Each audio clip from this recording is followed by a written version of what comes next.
क्या आपको पता है जो हम चाइनीज फूड खाते हैं वो असलियत में चाइनीज फूड होता ही नहीं है, क्योंकि असलियत में जो चाइनीज फूड जो चाइना में बनाया जाता है और खाया जाता है वो हमारे खाने से बहुत ही अलग होता है, बहुत अतरंगी होता है। बताऊंगी आपको इसी वीडियो में, so watch the video till the end.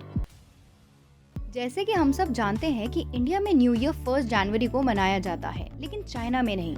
China अपना ही एक यूनिक ट्रेडिशन फॉलो करता है, जिसके अकॉर्डिंग चाइना में न्यू ईयर ऑलमोस्ट 1 महीने बाद मनाया जाता है। चाइना ने 25 जनवरी 2020 को अपना न्यू ईयर सेलिब्रेट किया था। और एक और बात, चाइना की कोई एक डेट फिक्स नहीं है न्यू ईयर के लिए। चाइना में 25 से लेकर 28 जनवरी के बीच में न्यू ईयर सेलिब्रेट किया जाता है। और ऐसा इसलिए होता है क्योंकि चाइनीज लोग लूनर कैलेंडर को फॉलो करते हैं और बाकी का वर्ल्ड सोलर कैलेंडर। चाइना में न्यू ईयर को चुनजी कहा जाता है, जिसका मतलब है स्प्रिंग फेस्टिवल।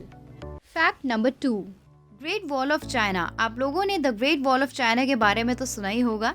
हाँ, यही वाला ग्रेट वॉल ऑफ चाइना वो पहला मैन मेड स्ट्रक्चर है जिसे आउटर स्पेस से भी देखा जा सकता है। लेकिन चाइना के पास ये अकेली वॉल नहीं है। चाइना के पास है द थ्री गॉर्जेस डैम, जो दुनिया का सबसे बड़ा हाइड्रो इलेक्ट्रॉनिक डैम है। यांगत्से रिवर पे बनाया गया ये डैम 2.3 किलोमीटर चौड़ा है। 2335 मीटर यानी कि 7661 फीट इस डैम की लेंथ है। और इस डैम की कैपेसिटी है 39.3 बिलियन एम क्यूब। और क्या आप लोग जानते हैं कि इस डैम ने अर्थ की रोटेशन की स्पीड को भी स्लो कर दिया है। ये डैम इतना ज़्यादा बड़ा है कि इस डैम में स्टोर किया गया पानी का वेट इतना है जिससे हमारी अर्थ की रोटेशन पूरे 0.06 माइक्रो सेकेंड्स कम हो गई है। फैक्ट नंबर 3, आप सब ने चाइनीज फूड तो ट्राई किया ही होगा और बहुत से लोग चाइनीज फूड लवर भी होंगे, बट एक्चुअल में चाइनीज फूड हमारे यहाँ मिलने वाले चाइनीज फूड से बहुत ही ज़्यादा डिफरेंट है। चाइना में तो अर्थवॉर्म्स, रैट सूप, जिंदा ऑक्टोपस, बैट सूप और ये तो कुछ भी नहीं। चाइना में एग्स को पानी में नहीं बल्कि यूरिन में बॉईल किया जाता है। चाइनीज लोगों का मानना है कि यूरिन में विटामिन एंड मिनरल्स होते हैं एंड यूरिन में बॉईल करने से यूरिन एग्स को हेल्दी बनाता है। फैक्ट नंबर 4, हर एक कंट्री के अपने अपने रूल्स एंड रेगुलेशंस होते हैं। वहीं चाइना में बहुत से रूल हैं, कुछ अच्छे हैं तो कुछ फालतू के हैं। चाइना में एक रूल है जो हर एक चाइनीज पे अप्लाई किया जाता है। वो ये है कि हर घर में शाम को 7:30 बजे अपने टीवी पर ब्रॉडकास्ट लगाने का कंपलसरी रूल, क्योंकि हर रात 7:30 बजे चाइना में प्रोपेगेंडा सुनाया जाता है सिंस 1978। फैक्ट नंबर 5, हम जब बुक खरीदते हैं तो बुक की MRP बताती है बुक की वैल्यू क्या होगी, जो कि एक बुक्स पब्लिशर ही डिसाइड करता है। बट चाइना में नहीं। चाइना में बुक्स का प्राइस डिसाइड किया जाता है बुक्स के वेट से। फैक्ट नंबर 6, चाइना की पॉपुलेशन अप्रोक्सीमेटली 140 करोड़ है और इसी रीजन से वो आती है फर्स्ट नंबर पे, यानी कि world's largest country in the world in terms of population.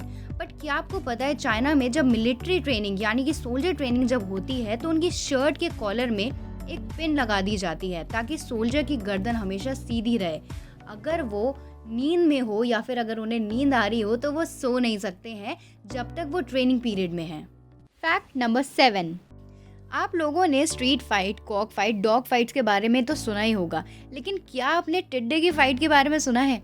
China में महाराजाओं के टाइम पर टिड्डों को ट्रेन किया जाता था फाइट के लिए और बहुत सारे लोग देखने आते थे इंटरेस्ट से कि टिड्डे लड़ते कैसे हैं, उनकी फाइट देखने आते थे। फैक्ट नंबर 8, आज के टाइम में हमें किसी से बात करनी हो तो हम सिंपली एक कॉल कर सकते हैं या फिर एक मैसेज कर सकते हैं, बट एंशिएंट टाइम में ऐसा नहीं था। राजा महाराजाओं के टाइम पर जब किसी दूसरे इंसान या दूसरे देश में संदेश यानी कि मैसेज भेजना होता था तो वो अपने कबूतर से वो संदेश भिजवाते थे।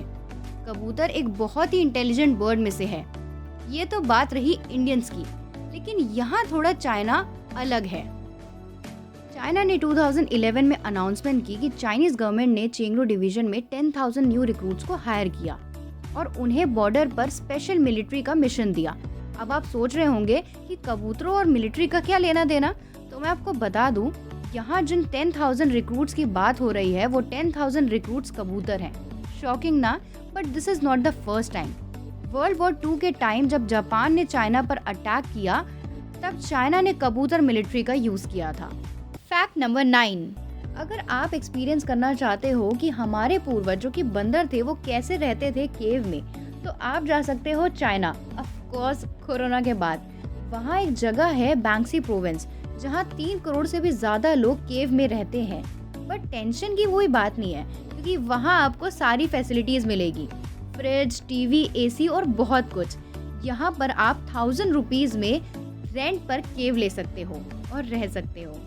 फैक्ट नंबर 10, आप में से बहुत लोगों ने फुटबॉल तो खेला ही होगा और बहुतों का फेवरेट गेम भी होगा, लेकिन क्या आप बता सकते हैं कि वो कौन सी कंट्री है जिसने फुटबॉल इन्वेंट किया? अगर आपको इसका आंसर पता है तो जल्दी से हमारे कमेंट बॉक्स में कमेंट करके ज़रूर लिखिएगा। तो अब बात करते हैं चाइना की। चाइना में सबसे पहले फुटबॉल बनी थी, जो बनी थी लेदर से और उसके अंदर भरे गए थे फेदर्स। हैन डायनेस्टी ने ये फुटबॉल गेम इन्वेंट किया, बट इस गेम का नाम था क्यूजो और इसका मतलब है किकबॉल। Thank you for watching this video. I hope you like it. Subscribe to my channel Factomatic for more such interesting content. Like, share and also comment. And don't forget to hit the bell icon.